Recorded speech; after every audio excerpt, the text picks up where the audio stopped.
Let's get salty! Everyone, Zeddy here again with another Across the Timeways card review, and we have the final Paladin card to review, which is, of course, a legendary MURLOC. Oh no, more MURLOC Paladin support, as well as, I don't know why, but Blizzard keeps insisting on giving priest cards, and we got a bunch of them to talk about. They buff health and do some pretty weird stuff, so lots to talk about in this review. If you want to win these cards, we're giving away 2 regular pre-orders, 3 mega bundles out of my pocket to enter the giveaway. Like and comment in the video, link down description below, the one with that thumbnail over there. Be subscribed to the channel. Every 1,000 subs we get until all the cards are revealed, I will add another mega bundle, so hit that sub button. Make me go baroque. So starting off, we have the Paladin card here, the Fins Beyond Time. It is a 2 mana, 2/3 legendary MURLOC. Battle Cry. You replace your hand with your starting hand, swap back at the end of your turn. So I guess if you're playing Quest Paladin, you could get the quest again. I don't know if you can stack it and play 2 of them. I don't think so, but regardless, I could see the Reddit threads already of like, oh no, but even in, let's say we're playing that MURLOC Paladin deck, you're just probably gonna get a bunch of cheap MURLOCs to play, right? Because when you're mulliganing for your starting hand, you typically only want to keep playable cheap cards. So this is 2 mana, relatively cheap. Get a nice value bomb, that could be good. Even in like Wild with like Reno Paladin, just getting more like another Zeph, for example, would be really nice, right? So it's just a value card. This is all it really is. You could get multiple of these, I guess, throughout the game discovering, and then keep getting cards from your starting hand and playing them. So it's not that bad in that regard, but that's about all it is. I remember that Mage Legendary that would add copies of cards from your starting hand to your hand, and that was like, it was like 8 mana or something. It was pretty crazy. So for 2 mana, you only get it temporarily, but that's pretty decent. I don't know what deck you're really going crazy for this. I mean, it could just be a MURLOC Paladin card just to get a bunch more MURLOCs. That could be quite nice, right? That's totally fine. Even if you can't stack the quest, which I don't even know. Regardless, nice value card. Again, don't know how, valuable value is these days. Kind of funny to think about that. But I feel like somewhere, some way, it sees play in Standard and Wild. Like, again, I could see this being used in Wild too. So I'm going to give it a 3 out of 5 in Standard and Wild. Like, this type of card just feels like it could slot in just to some whatever type of like more mid-rangey deck, or just something where, yeah, I reliably can play a bunch of cards from my starting hand, no problem, because it is relatively cheap at 2 mana. So overall, yeah, I think it's a pretty playable Paladin card. Nothing game-breaking, but something you might not mind putting into your deck. Now we start with, priest cards. Why? Let's look through some of them, starting off with the Disciple of the Dove, a 3 mana 2/2 minion, so that's pretty awful, but it has Battle Cry. You draw a minion, so similar to like Alliance Bannerman from Paladin, give minions in your hand +2 health. So it's quite like Alliance Bannerman, but instead of +1/+1, you're getting extra health, which is quite nice. And if you hit like 6-7 minions in your hand, that is so much health, and it's really annoying to try and remove those minions from Priest or whatever class. Well, I mean, for Priest, or if you discover this from another class, whatever class you're playing. But regardless, that's really nice. I don't know if in like Wild, like Divine Spirit, Inner Fire, you're looking at this at all. But yeah, it's pretty solid. Again, it's tutoring a minion itself, so that minion will get a guaranteed buff. You're at least buffing one thing, unless your deck has no minions in it, then you're just really sad. But overall, this is a type of card that absolutely could see play. Even if the minion, like the health buff, isn't a big deal, just getting that cycle can be really valuable, or you're trying to get a specific style of minion, you're not running that many even. Who knows? But just seems like a really good card that Priest normally doesn't have access to stuff like this, I feel like draw a specific style of minion and multi-buff. Kind of weird. I'm giving this a 4 out of 5. This seems like a really, really good Standard Priest card. Like, again, I could see this going into a multitude of decks. You don't even need to have direct health buff synergies, which obviously we're getting here. But yeah, I'll give it 4 out of 5 in standard. And while it's probably a bit too slow, but again, maybe you're tutoring specific things. I don't even know if like, does Monty Priest, does it want a card like this where you're not playing that many minions and you get something more specific? Probably not, but I think it could get some consideration. So in wild, I'll give it a 3, but overall, yeah, really solid card. We have the Divine Augur, a 5-mana 5/5 Draenei. So another Draenei, this expansion. Battle Cry, you set the attack and health of every minion in your hand to the higher of the 2 stats. So you get a bunch of health buffing going on with that other card and stuff we'll see. All of a sudden, that health will match the attack and everything is rather large. Could be really good with rush minions if there's somehow charge or whatever. That's really nice. I guess, again, Velen synergy, not exactly amazing on this because once it's set to the highest of each, you don't really benefit from doing it again unless you've buffed one side more than the other. So not insane Draenei support, but there are Draenei cards in particular preset are out there. They just don't particularly synergize amazingly well with this, but again, seems pretty good. And again, reminds me of that card that would cast Inner Fire and all your minions in your deck. I think this just does it to your hand and is cheaper and arguably a lot better.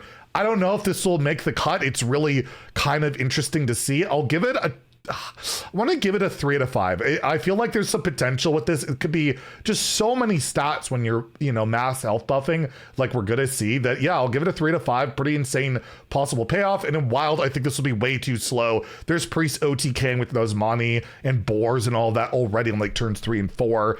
They don't have time for this. There's better strategies. But yeah, so we'll give it a 2 in wild. But again, really solid card. We have the Amber Priestess, a 2-mana 1/4 taunt with Battle Cry, restore health equal or health to a character equal to this minion's health. So this gets buffed up a bunch and more health buffing. You're going to restore bare minimum on this card. It's 4. So again, Earthen Farseer, again, crying. And this could go to anything. You can restore it to your hero, to a minion, to the opponent. If you got some like, Akanai type of OTK going on in wild, I could see Mark absolutely doing this. This could be like an OTK style card of like, reversing the healing effect. That could be quite good with a lot of buffing and all that. It has to be hand buffed, right? It's a Battle Cry, but again, I just think of Mark combos. This will definitely be in that equation. And again, even at its base, like a 1/4 healing for 4, that's pretty significant. And obviously, it's likely going to be a lot better than that with all the health buffing stuff going on. It's a taunt to boot, and you have the other card make its attack equal to its health, and that's a really big, cheap taunt all of a sudden. So again, I'm going to give this a 4 out of 5 in standard. The fact that it can heal so much can become relatively large for a 2-mana taunt. Again, it's got taunt, you can't ignore it. That again is nothing to scoff at. And in wild, I'll give it a 3 for those OTK implications. You never know. It could happen, or just a cheap taunt that can, heal you. It's really not bad. It's good anti-aggro card, just a really good card. So a 4 in standard, a 3 in wild. Priest seems to be getting some playable cards, and I really don't like this. We have the Power Word Barrier, a 2-mana holy spell, so kind of some quest support as a holy spell. You give a character Divine Shield, so that can be your face, that could be a minion, that could be the opponent if you really want to just be weird like that. And you give minions in your hand +2 health. So again, that hits everything. So you got that 3-drop buffing everything in your hand. You've got this. You can maybe get copies of this spell like Priest likes to do. That is a lot of health, and you're protecting a minion possibly.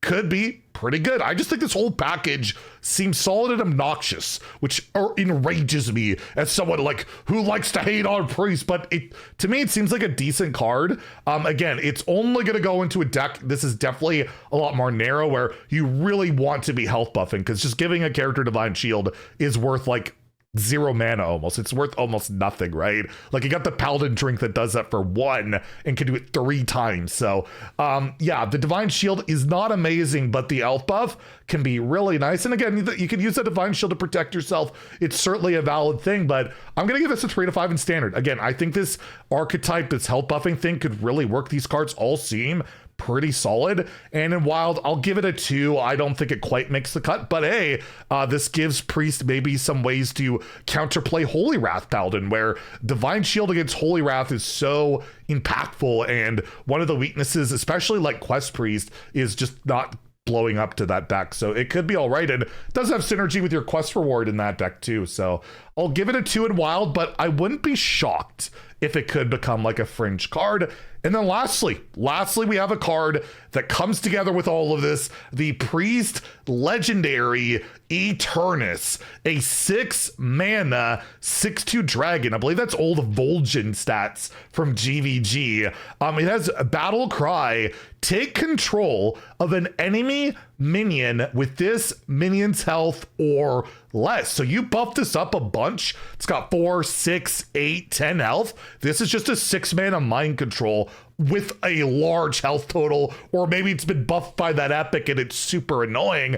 And overall, you can steal a lot of stuff with this. The only thing you're really not stealing, I feel like, if you're playing that hand buff deck on average, is like a giant starship, right? Like, you're not stealing that most of the time, but other than that, you're probably taking whatever you want. And if we learn anything from like the old, or the Yogg Titan or the Infused Sylvanas, that's a really, really powerful effect. Obviously, this is only going to be really good in that health buff deck. 2 health doesn't give you a lot to work with on the initial base of the card. It's not going to steal a heck of a lot. You could steal a Doomsayer, insane. But overall, if you're playing that deck, you're really realistically going to be buffing a good amount on this. And with the epic, right, you don't even need a health buff with those spells. You could just, it'll be a 6/6, and then you could steal something with what, 6 health or less. So that's something to consider. So a really annoying card. I think this archetype can work. I think all these cards make sense. There's synergies you can use that are existing in standard to make it come together. And it has kind of a win con of just a lot of health that can lead to just murdering your opponent. I'm gonna give this a 4 to 5 in standard. I'm just sold on this package. Maybe I'll be wrong, but it does seem really good. And Priest needs some stuff to play. They're playing Protoss of like jank wilted shot. Like, we need some real Priest decks. This kind of fits with Priest with the whole health buffing we've seen with Divine Spirit, Inner Fire. So I'm kind of on board for it. I'm sure I'll hate it. I'm sure I will. I always do. But regardless, it does feel kind of Priest to me. In Wild, I'm going to give it a 2. I think it's too slow. Stealing a minion in Wild is not nearly as impactful as it is in Standard. It's much more like aggroed OTK based, so not super sold on it there. But yeah, a lot of good Priest cards, and there's still more to come, including a Fabled Legendary that is absolutely, I can't wait to talk about it. I just, we'll get there. But I think it might be my first 5-star card of this review season, because I haven't given one yet. I don't know if I'll be able to restrain on it. Anyways, let me know what you think about the cards in the comments down below. If you enjoyed the video, please like and subscribe. Tune in later today for that Priest Fabled review. Again, you'll want to see it. Have a great day and stay salty, my friends.